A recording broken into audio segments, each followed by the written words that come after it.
آخر یہ لوگ جن کی تعداد ہزاروں میں تھی ایک ہی وقت مدینے پہنچے۔ شہر سے 2-3 میل دور پڑاؤ ڈالا۔ پہلے ان لوگوں نے مدینے کے سب سے بزرگ صحابہ علی، طلحہ، زبیر اور سعد بن ابی وقاص رضی اللہ عنہم کو اپنے ساتھ ملانے کی کوشش کی، لیکن چاروں نے ان کا ساتھ دینے سے انکار کر دیا۔ اس کے بعد سیدنا علی جناب عثمان کی طرف سے باغیوں کے پاس گئے اور ان کے ایک ایک الزام کا جواب دے کر انہیں واپس جانے کی ترغیب دی، ساتھ ہی انہیں یقین دلایا کہ سیدنا عثمان تمہارے جائز مطالبات ماننے کے لیے تیار ہیں۔ اس پر سارے باغی واپس جانے پر رضامند ہو گئے اور اپنے اپنے علاقے کی طرف روانہ ہو گئے۔ اس واقعے کو چند ہی روز گزرے تھے کہ ایک دن مدینے کی گلیاں گھوڑوں کی ٹاپوں اور انتقام کی آوازوں سے گونج اٹھی۔ لوگ گھبرا کر باہر نکلے۔ انہوں نے دیکھا کہ مصری باغیوں کی جماعت پھر واپس آ گئی ہے۔ سیدنا علی آگے بڑھے اور ان سے واپس آنے کا سبب پوچھا تو انہوں نے جواب دیا کہ ہم واپس جا رہے تھے، راستے میں ایک شخص کو دیکھا جو مدینے کی طرف سے آ رہا تھا اور بڑی تیزی سے مصر کی طرف جا رہا تھا۔ ہمیں اس کی چال ڈھال سے شبہ گزرا، روک کر اس کی تلاشی لی تو اس کے پاس سے ایک خط ملا۔ وہ خط مصر کے گورنر کے نام تھا۔ خط امیر المومنین عثمان کی طرف سے تھا۔ اس میں انہوں نے لکھا تھا کہ جو لوگ مدینے سے مصر واپس آ رہے ہیں ان سب کو قتل کر دیا جائے۔ خط پر سیدنا عثمان کی مہر بھی لگی تھی۔ اس خط کو دیکھ کر ہم نے سمجھ لیا کہ ہمارے ساتھ دھوکہ کیا جا رہا ہے۔ اب ہم اس دھوکے کا انتقام لینے کے لیے واپس آئے ہیں۔ جب یہ معاملہ سیدنا عثمان غنی رضی اللہ عنہ کے سامنے رکھا گیا تو وہ بہت حیران ہوئے اور قسم کھا کر کہا، نہ میں نے یہ خط لکھا نہ کسی سے لکھوایا۔ اس پر لوگوں نے خیال ظاہر کیا کہ یہ خط سیدنا عثمان کے مشیر مروان بن حکم نے ان کی اجازت کے بغیر لکھا ہے۔ ادھر باغی تو فساد پر تلے ہوئے تھے۔ انہوں نے کہا، خط چاہے کسی نے لکھا ہو، اس کے ذمہ دار خلیفہ ہی ہیں، اس لیے وہ خلافت سے الگ ہو جائیں۔ اسی دوران میں کوفہ اور بصرہ کے لوگ بھی واپس آ گئے۔ ان سے پوچھا گیا کہ تم لوگوں کے راستے تو الگ الگ ہیں، پھر تم کس طرح راستے سے پلٹ آئے ہو؟ انہوں نے کوئی جواب نہ دیا اور مصریوں میں شامل ہو گئے۔ سیدنا عثمان غنی رضی اللہ عنہ نے باغیوں کو جواب دیا، جب تک مجھ میں جان ہے خلافت سے الگ نہیں ہوں گا۔ میں تمہاری ہر جائز شکایت کو دور کرنے کے لیے تیار ہوں، لیکن تمہارے کہنے سے خلافت کی قمیص کو نہیں اتاروں گا، اس لیے کہ یہ قمیص مجھے اللہ نے پہنائی ہے اور مجھے رسول اللہ صلی اللہ علیہ وسلم نے فرمایا تھا کہ اللہ تعالیٰ تجھے قمیص پہنائے گا، پھر اسے اتارنے کے لیے لوگ آئیں گے تو اسے نہ اتارنا۔ میں نہ تو تلوار کے زور پر خلیفہ بنا تھا اور نہ کوئی تلوار کے زور پر مجھے خلافت سے الگ کر سکتا ہے۔ میں رسول صلی اللہ علیہ وسلم کی وصیت کے مطابق آخری دم تک صبر کروں گا۔ ان کا یہ جواب سن کر سارے باغی آگے بڑھے اور امیر المؤمنین سیدنا عثمان غنی کے گھر کو گھیرے میں لے لیا۔ باغیوں نے ان کے گھر کو کئی دن تک گھیرے میں رکھا۔ ان دنوں میں ان ظالموں نے بہت گھٹیا حرکات کی، ان کے گھر میں پانی اور خوراک تک جانے سے روک دیا۔ ایک روز ام المؤمنین سیدہ ام حبیبہ رضی اللہ عنہا نے کھانے پینے کی کچھ چیزیں لے کر سیدنا عثمان غنی تک جانے کی کوشش کی، لیکن ظالم باغیوں نے ان کی بے ادبی کی اور آگے نہ جانے دیا۔ ایک روز سیدنا علی رضی اللہ عنہ نے اپنے چند آدمیوں کے ذریعے پانی کی 3 مشکیں بھجوائیں۔ ان آدمیوں کو باغیوں نے روکا، لیکن وہ لڑ بھیڑ کر اور کئی زخم کھا کر پانی کی مشکیں اندر لے جانے میں کامیاب ہو گئے۔ 1-2 بار پڑوس کے گھروں سے بھی خوراک اور پانی کی مدد پہنچی، لیکن یہ اتنی کم ہوتی تھی کہ بڑی مشکل سے 1-2 دن گزرتے تھے۔ مدینے میں جتنے بھی بزرگ اور جلیل القدر صحابہ موجود تھے، ان سب نے باغیوں کو بہت سمجھایا، لیکن باغیوں نے ان کا بھی لحاظ نہ کیا، کوئی بات نہ مانی۔ خود امیر المؤمنین سیدنا عثمان غنی رضی اللہ عنہ نے کئی مرتبہ باغیوں کو سمجھانے کی کوشش کی، مکان کی چھت پر جا کر کئی مرتبہ ان کے سامنے بہت با اثر تقاریر کی، انہیں یاد دلایا کہ رسول اللہ صلی اللہ علیہ وسلم جب مدینہ تشریف لائے تھے تو مسجد نبوی کے لیے جگہ تنگ تھی۔ آپ نے اعلان فرمایا تھا کہ جو شخص مسجد کے لیے زمین خریدے گا اسے جنت میں جگہ ملے گی۔ میں نے ہی یہ جگہ خرید کر مسجد میں شامل کی تھی، لیکن آج تم مجھے اس مسجد میں نماز پڑھنے سے روکتے ہو۔ ہجرت کے بعد سارے مدینے میں بس ایک ہی کنواں تھا۔ رسول اللہ صلی اللہ علیہ وسلم نے اعلان فرمایا تھا کہ جو شخص اس کنویں کو خرید کر مسلمانوں کے لیے پانی عام کرے گا اس کے لیے جنت ہے۔ کیا تمہیں علم نہیں ہے کہ میں نے ہی یہ کنواں خرید کر مسلمانوں کے حوالے کیا تھا، لیکن آج تم نے مجھ پر اس کا پانی بند کر دیا ہے۔ رسول اللہ صلی اللہ علیہ وسلم کے ساتھ میرا کیا تعلق تھا، کیا تم یہ بھی نہیں جانتے؟ ان کی یہ تمام باتیں بھی پتھر دل باغیوں کو ہلا نہ سکی۔ ان ظالموں نے امیر المؤمنین کے مکان کو آنے والے تمام راستوں پر پہرے بٹھا دیے تاکہ مدینے کے لوگ ان کی مدد کو نہ پہنچ سکیں۔ پھر بھی 700 بہادر مسلمان ہتھیار لگا کر کسی نہ کسی طرح سیدنا عثمان غنی رضی اللہ عنہ کے پاس پہنچ گئے اور امیر المؤمنین سے کہا، اگر آپ اجازت دیں تو ہم ان باغیوں سے لڑیں۔ اس پر عثمان غنی رضی اللہ عنہ نے فرمایا، میں تم لوگوں کو اللہ کا واسطہ دیتا ہوں کہ کوئی شخص میرے لیے اپنا خون نہ بہائے۔ اس پر چند نوجوانوں کے سوا نہ چاہتے ہوئے بھی باقی لوگ واپس چلے گئے۔ سیدنا عثمان غنی رضی اللہ عنہ نے یہ بھی پسند نہ فرمایا کہ رسول اللہ صلی اللہ علیہ وسلم کے شہر کو چھوڑ کر کسی دوسرے شہر چلے جائیں۔ وہ تمام مصیبتیں صبر اور شکر سے برداشت کرتے رہے، لیکن گوارا نہ کیا کہ لوگ ان کی خاطر ایک دوسرے کا خون بہائیں۔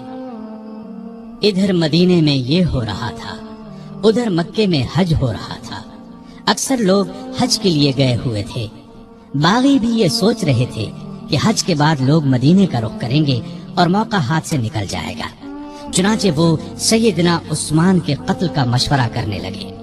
سیدنا عثمان کو ان کے ارادے کی خبر ہوئی تو انہوں نے مکان کی چھت پر کھڑے ہو کر باغیوں کے سامنے یہ تقریر کی، لوگو، آخر تم مجھے کس جرم میں قتل کرنا چاہتے ہو؟ اسلام 3 صورتوں کے علاوہ کسی مسلمان کے قتل کرنے کی اجازت نہیں دیتا۔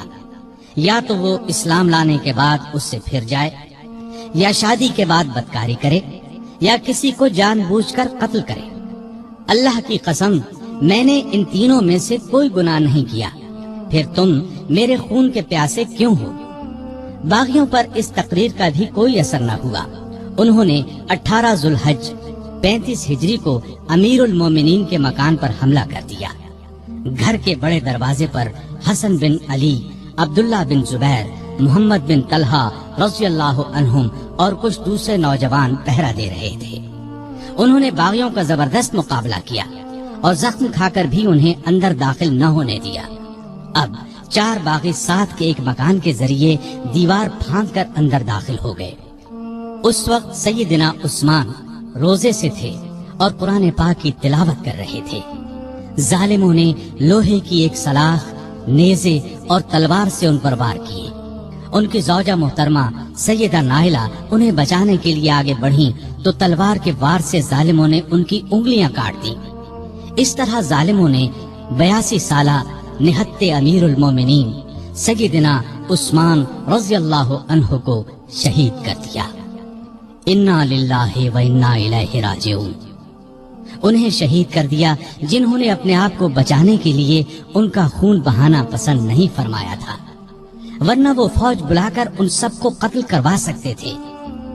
ان کا خون قرآن کے ان الفاظ پر گرا، فَسَيَكْفِيكَهُمُ اللَّهُ۔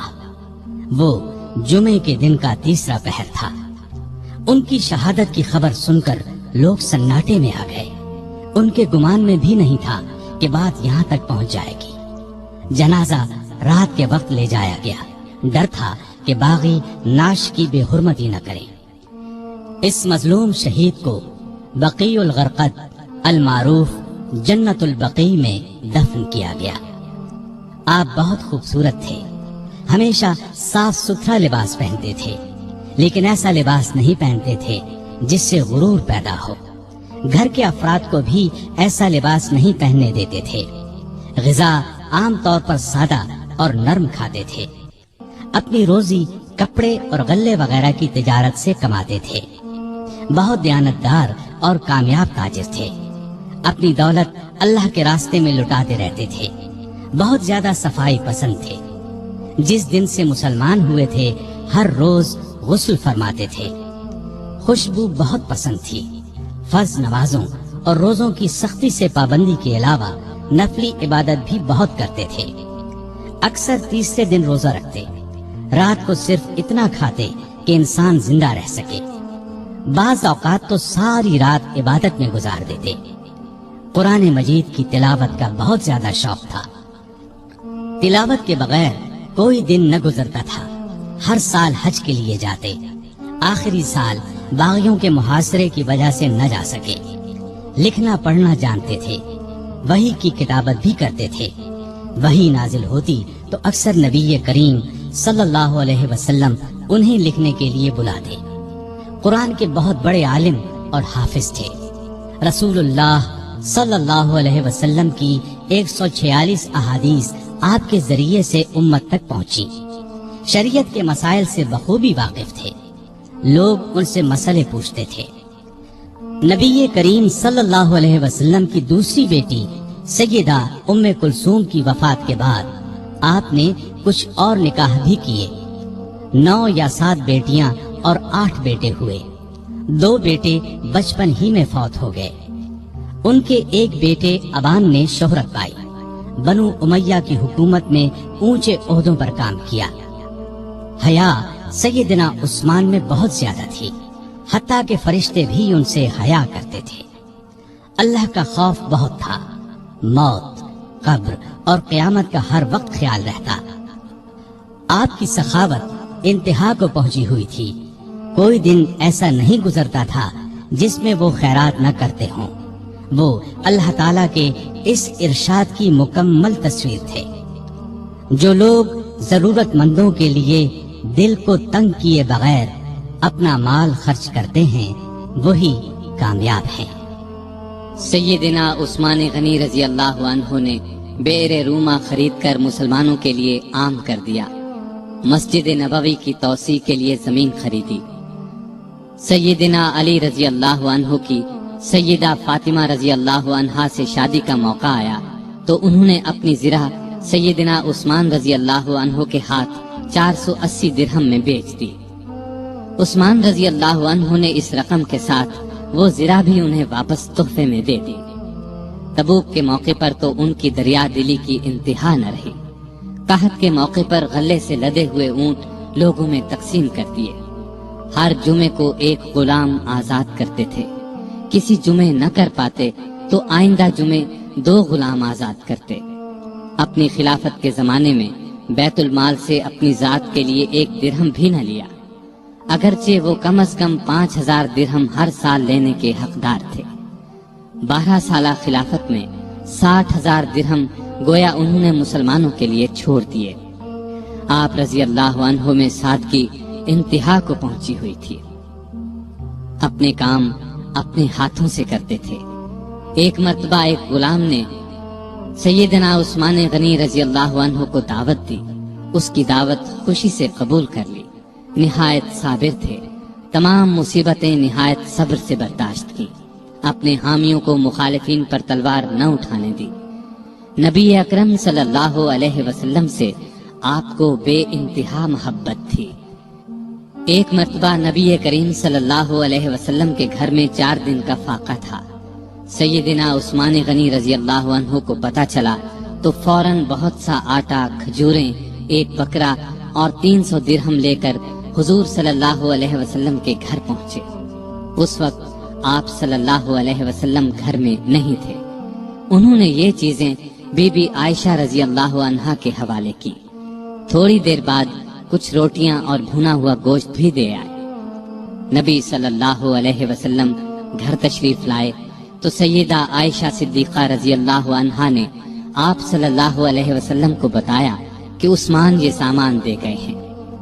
آپ صلی اللہ علیہ وسلم یہ سن کر گھر نہیں ٹھہرے، فوراً مسجد میں تشریف لے گئے اور ہاتھ اٹھا کر دعا مانگی، اے اللہ، میں عثمان سے راضی ہو گیا ہوں، تو بھی عثمان سے راضی ہو جا۔ یہ الفاظ نبی کریم صلی اللہ علیہ وسلم نے 3 بار دہرائے۔ جس ہاتھ سے سیدنا عثمان غنی رضی اللہ عنہ نے نبی کریم صلی اللہ علیہ وسلم سے بیعت کی تھی، اس ہاتھ سے ساری زندگی گندی چیز کو نہیں چھوا۔ باغیوں کی شورش بڑھی تو امیر معاویہ رضی اللہ عنہ نے پیشکش کی کہ آپ میرے پاس شام آ جائیں، یہاں آپ ہر طرح سے محفوظ رہیں گے۔